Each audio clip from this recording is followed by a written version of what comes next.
Today, we are tackling one of the biggest challenges out there, self-mastery.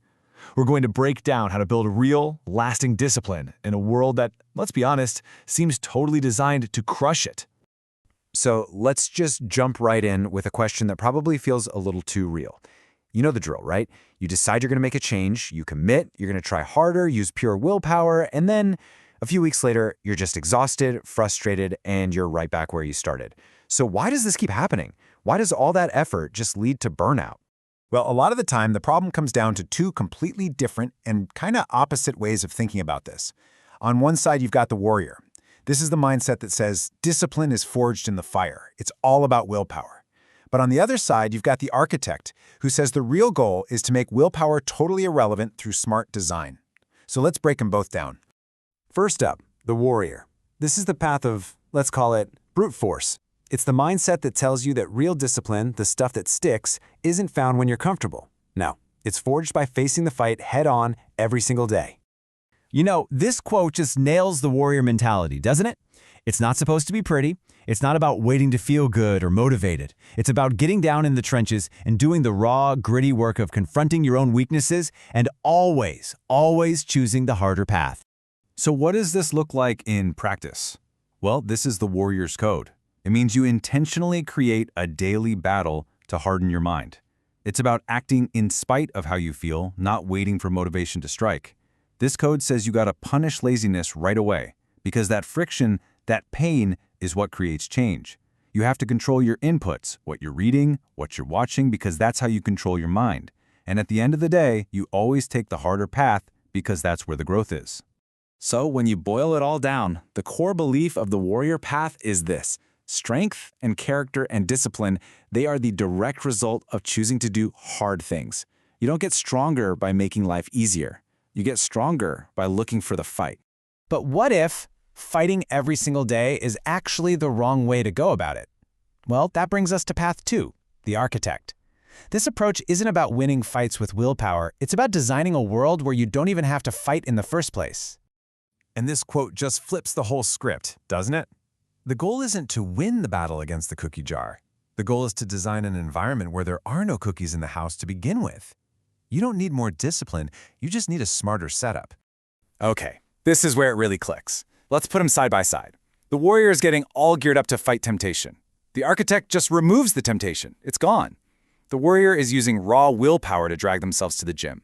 The architect reduces the friction. They lay out their gym clothes the night before, so it's the easiest possible choice.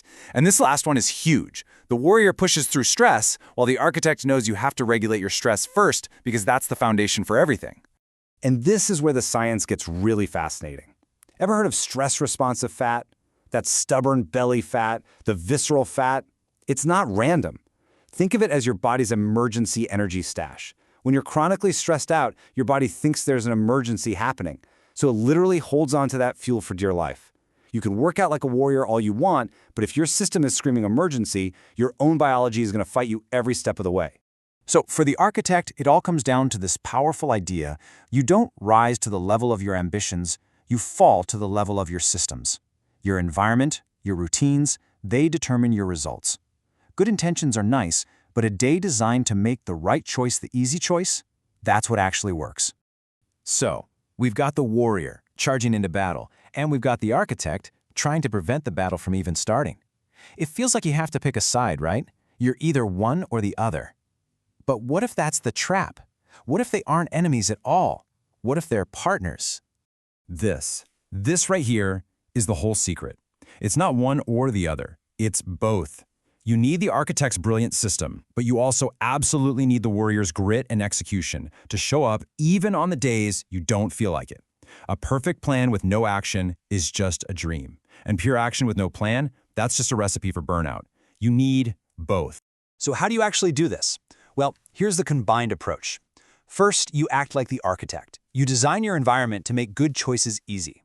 But inside that well-designed world, you act like the warrior. You intentionally pick one daily battle to build that mental toughness. Then, for both, you live by a simple, powerful rule: never miss twice. Mess up once, it happens. Twice, that's the start of a new bad habit. And finally, the glue that holds all this together is tying it to your identity. You stop trying to be a person who works out, you just become a person who never misses a Monday. Okay, so let's get super practical. Where can you see this architect and warrior combo in action? The most powerful place to start is the very first hour of your day. If you can win that first hour, you create this incredible momentum for everything that follows. I want you to think about it this way. The second you wake up, your body is looking for clues. It's asking, are we safe or are we under attack?